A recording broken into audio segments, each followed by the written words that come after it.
Fallen leaves and gray skies. It can only mean one thing.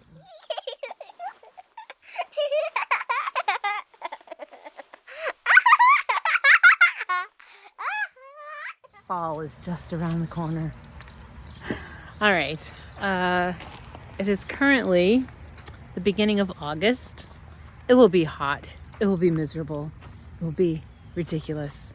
And here in the middle of the United States, some days will be better than others, and it might stay warm a little longer into September, October. You never know.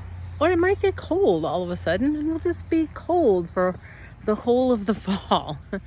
At any rate, it's time to start thinking about what we're going to do for the winter. So over the summer, I've gotten this all planted and done a lot with it.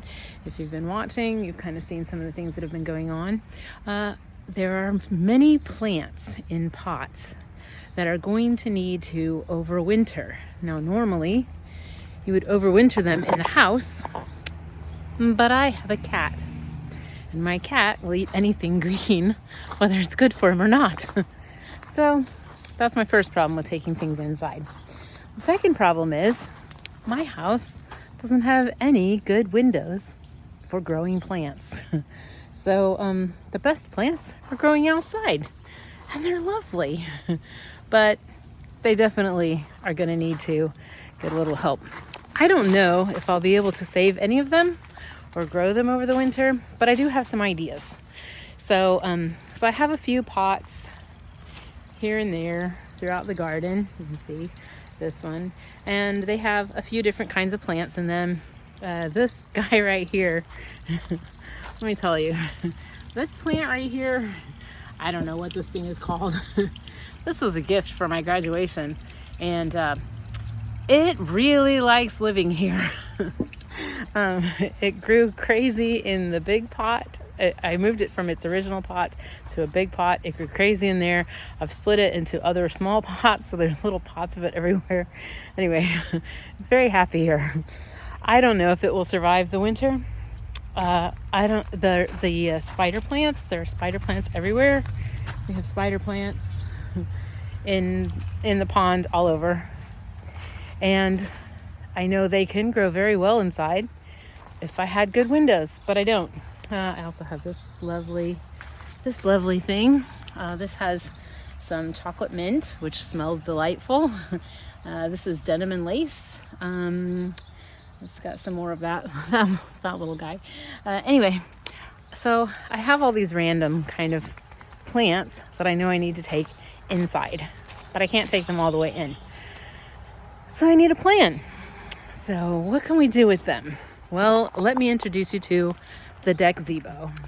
When we bought this house, we had this deck. We removed all of the decking, the flooring of it, and replaced it, put in new. We left the rails because they were still good enough.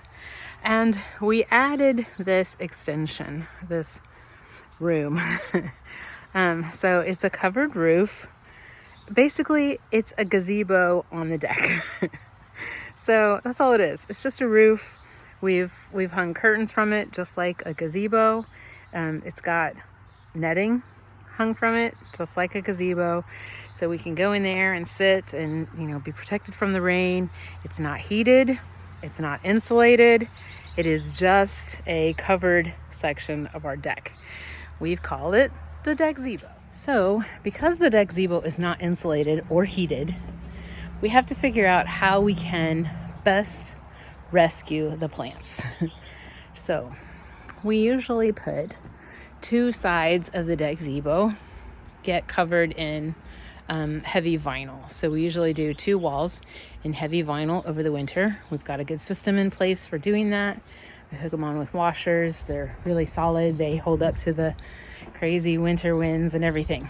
What we have though is this third wall opening, which we've always left so that we can access it. What we're talking about doing is constructing a 2x4 removable frame wall that has two layers of plastic, one on the outside and one on the inside. So it will be like a greenhouse removable wall for that side. Then the fourth wall is a attached to the house. We have this sliding door that goes straight to the living room. This is my plan. I want to put shelves here in front of this door and shelves in front of this door. So there's a walkway between the sliding door and the shelf. The shelves from this side will be insulated with styrofoam. I'm recycling styrofoam boxes from the pharmacy. And so I'll insulate the shelves with those so that the plants face the house. So any heat that's coming from the house will come to the plants. The styrofoam will help insulate them from the cold and kind of hold in any heat that collects in there. So I want to build that there, which means I'm going to have to rearrange all this furniture. I also want to put from the top of the shelf up to this resting where the soffit used to connect. You see those brown, where the soffit used to connect before we added the roof.